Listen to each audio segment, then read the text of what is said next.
राधे राधे। मैं मोनिशा आपका बहुत बहुत स्वागत करती हूँ मेरे चैनल में स्पिरिचुअल अवेकनिंग विद मोनिशा। आपके लाइक्स, कमेंट्स और चैनल को सब्सक्राइब करने के लिए आपका बहुत बहुत धन्यवाद। इससे मुझे बहुत मोटिवेशन मिलता है कि मैं वीडियोस रेगुलरली बनाऊं एंड आपकी स्पिरिचुअल अवेकनिंग जर्नी में आपको गाइड करती रहूं। यहाँ हम बात करते हैं about spiritual awakening, consciousness, manifestation and twin flame journey. अगर आपको personal guidance, counselling and healing की जरूरत है, then you can contact me for my monthly coaching programme through my email monisha.dole@gmail.com। मैंने अपना नवंबर मैनिफेस्टेशन रिट्रीट अनाउंस कर दिया है। अगर आपको लगता है that you are ready for a deeper level of spiritual experience, then यही आपका मौका है। डिस्क्रिप्शन बॉक्स में सारा डिटेल्स दिया हुआ है।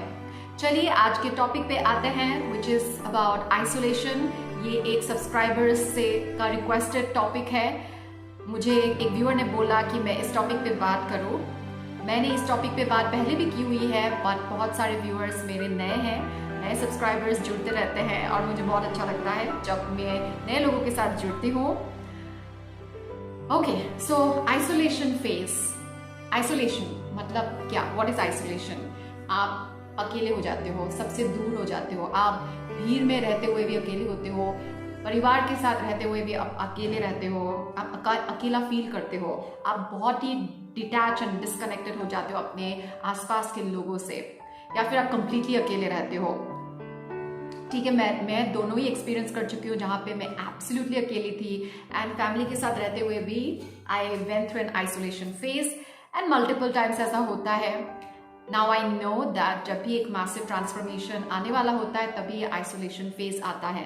सो आपका जब स्पिरिचुअल अवेकनिंग होता है, जब आपका मैसिव ट्रांसफॉर्मेशन होता है, आपका कॉन्शियसनेस में एक शिफ्ट होने लगता है, तब आपका नेचुरली दुनिया से डिस्कनेक्शन हो जाता है, एक आइसोलेशन हो जाता है। ऐसा क्यों होता है? Because you are going through a change. आपके थॉट पैटर्न्स बदल रहे हैं, आपका बिलीफ सिस्टम बदल रहा है, आपकी एनर्जी बदल रही है।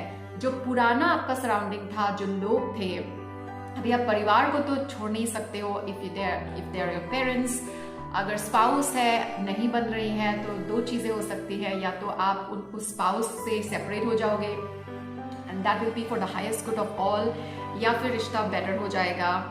सबका अपना अपना जर्नी है, फाइन। तो जो लोग आपके आसपास थे वो आपके पुराने बिलीफ सिस्टम से आपने मैनिफेस्ट किया था, लेकिन अभी आपकी सोल आपको एक न्यू कॉन्शियसनेस पे लेके जा रही है, एक न्यू लेवल ऑफ अवेयरनेस पे लेके जा रही है। आपका थॉट पैटर्न चेंज हो रहा है, आपका बिलीफ सिस्टम चेंज हो रहा है।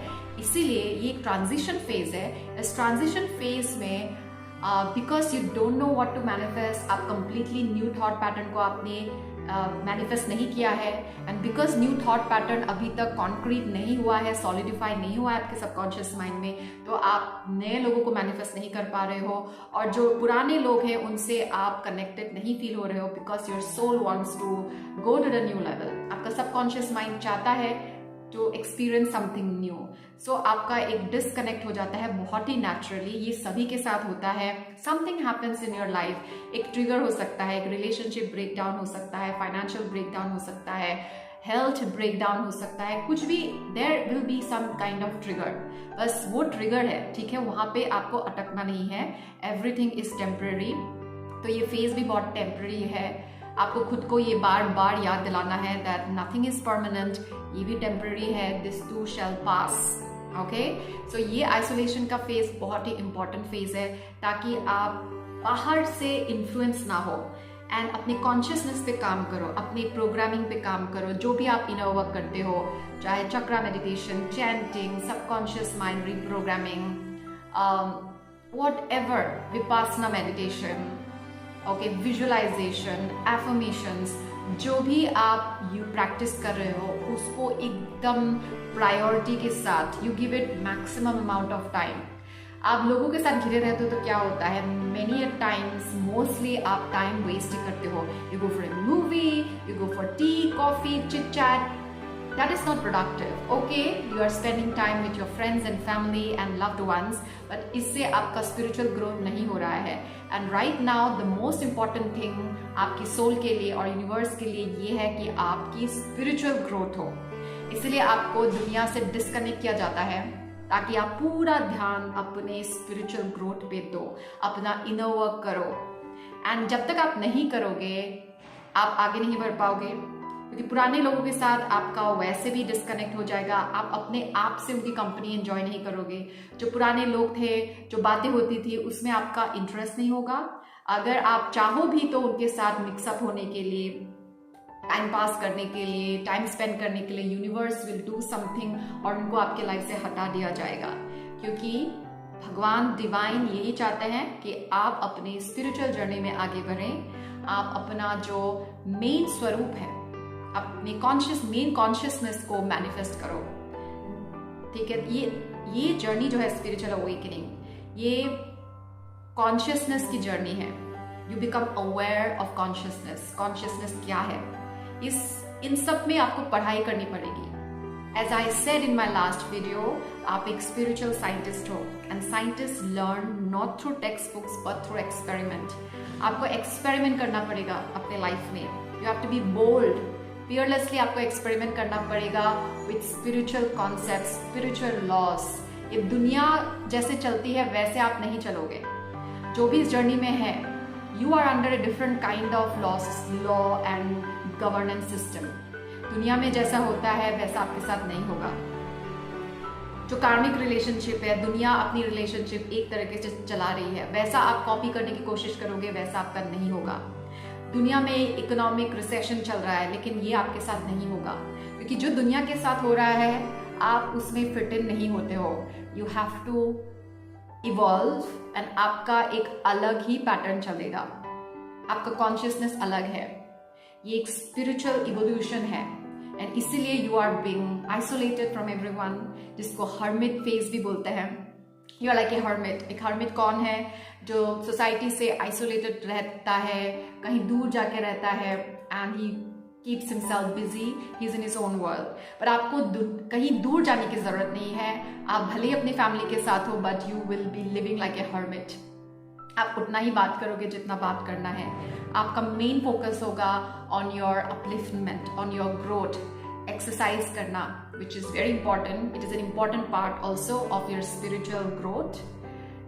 इस स्टेज में, जब हम आइसोलेशन स्टेज में रहते हैं, हर्मिट स्टेज में रहते हैं, मोस्टली हम अनएम्प्लॉयड रहते हैं। ठीक है, यू मस्ट बी अनएम्प्लॉयड। काम नहीं है, कोई रूटीन नहीं है, इसलिए एक रूटीन बना के, इट इज वेरी इंपॉर्टेंट। अगर आपका काम भी है तो it is very important to change your energy, क्योंकि एक बहुत ही नेगेटिव डार्क टाइप की एनर्जी आपके अंदर से निकलती रहती है, because you are so confused. Anxiety है, कंफ्यूजन है, डर लगता है, पुरानी चीजें याद आती रहती है, वो पेनफुल एक्सपीरियंस, वो ट्रिगरिंग एक्सपीरियंस बार बार दिमाग में चलता रहता है। That creates a negative aura. उस ऑरा को चेंज करने के लिए एक्सरसाइज करना बहुत जरूरी है। गो आउट इन द सन, पूरा धूप लीजिए। Sun will definitely help in healing your masculine energy. Sun हमारे मैस्कुलाइन एनर्जी से कनेक्टेड है, तो जब हम धूप में जाके 10-15 मिनट सूर्य नमस्कार करते हैं, सूर्य देव से बात करते हैं, उनको प्रणाम करेंगे, तो डेफिनेटली उससे हमें बहुत पॉजिटिव एनर्जी मिलेगी। And whenever there is full moon, तो आपको अपनी फेमिनाइन एनर्जी पे काम करना है, मून से कनेक्ट होके, and you will receive a lot of healing. But recharge करने के लिए it is very important that you go out in the sun and take the healing, energizing energy of the sun, and अपने आप को recharge कीजिए in this phase.